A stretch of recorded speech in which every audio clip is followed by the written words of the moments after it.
दोस्तों, अहमदाबाद से लंदन जा रही जिस फ्लाइट को अभी जिसमें जांच की जा रही है कि ये क्रैश कैसे हुआ।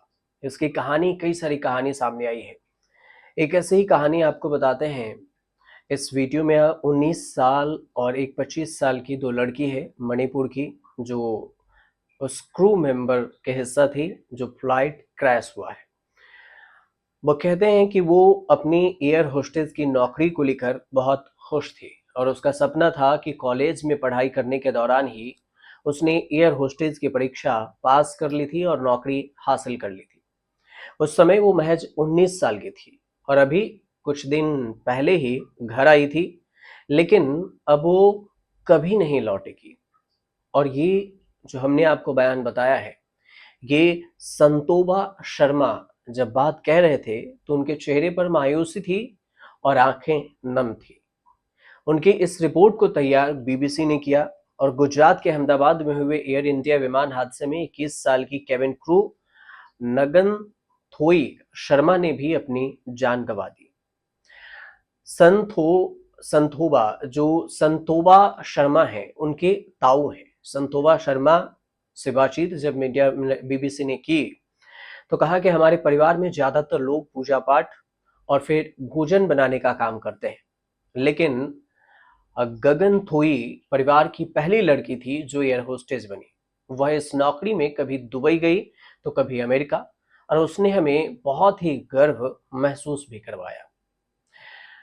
नगन थोई ने साल 2023 में कॉलेज की पढ़ाई करने के दौरान ही एयर होस्टेस की नौकरी हासिल कर ली थी और वह उस दौरान इम्फाल के धनमुंजरी डीएम कॉलेज में पढ़ाई कर रही थी।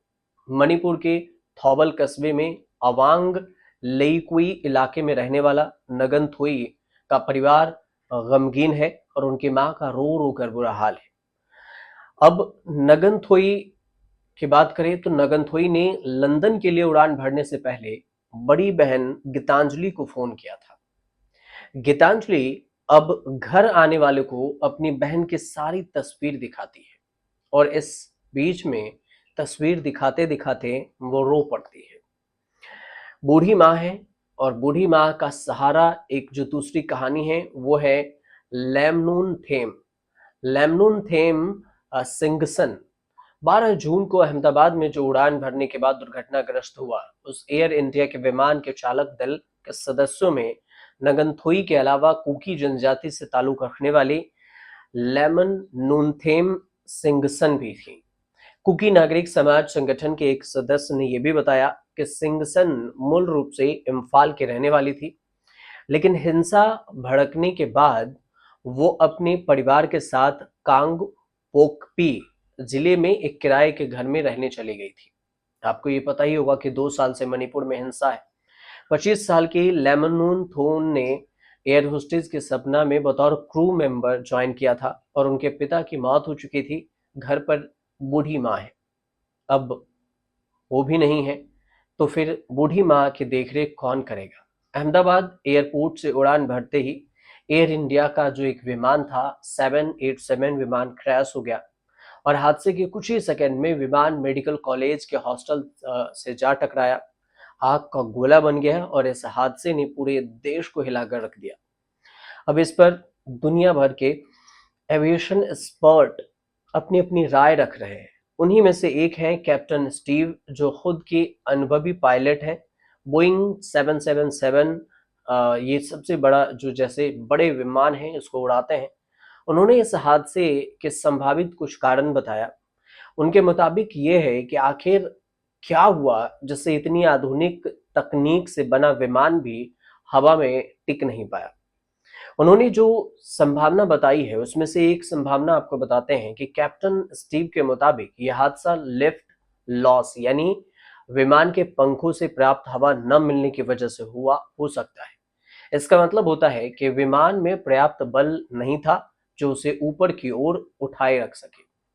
और इसके पीछे पहला कारण यह माना जा रहा है कि दोनों इंजनों का एक साथ फेल हो जाना।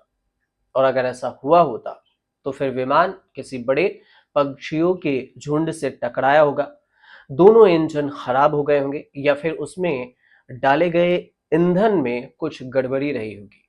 लेकिन कप्तान को ये थ्योरी थोड़ी सी कमजोर लगती है, क्योंकि न तो किसी पक्षी की झलक मिली और न ही किसी इंजन से आग, धुआं और कोई असामान्य शोर भी सुनाई दिया। अब विमान टेक ऑफ के पहले कुछ विशेष तकनीकी सेटिंग्स की जरूरत होती है, और उन्हीं में से एक है फ्लैप्स। इस फ्लैप्स के नीचे की बात होती है, और फ्लैप्स नीचे करना होता है।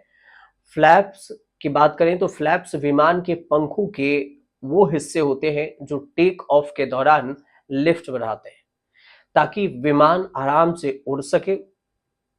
कैप्टन के मुताबिक अगर पायलट फ्लैप्स लगाना भूल गए तो विमान उठेगा जरूर, लेकिन हवा में टिक नहीं पाएगा।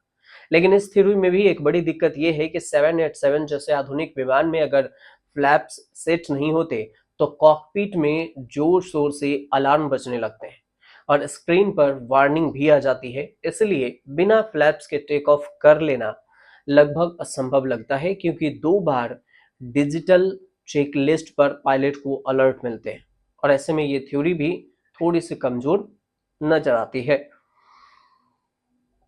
लेकिन इसके अलावा भी कई सारे सवाल उठ रहे हैं, जिस सवाल को ढूंढने के लिए जांच हो रही है, और इसमें डीजीसीए ने भी जांच के आदेश दिए हैं। ब्लैक बॉक्स भी मिला है, जिसे कहा जा रहा है कि अब अमेरिका भेजा जाएगा।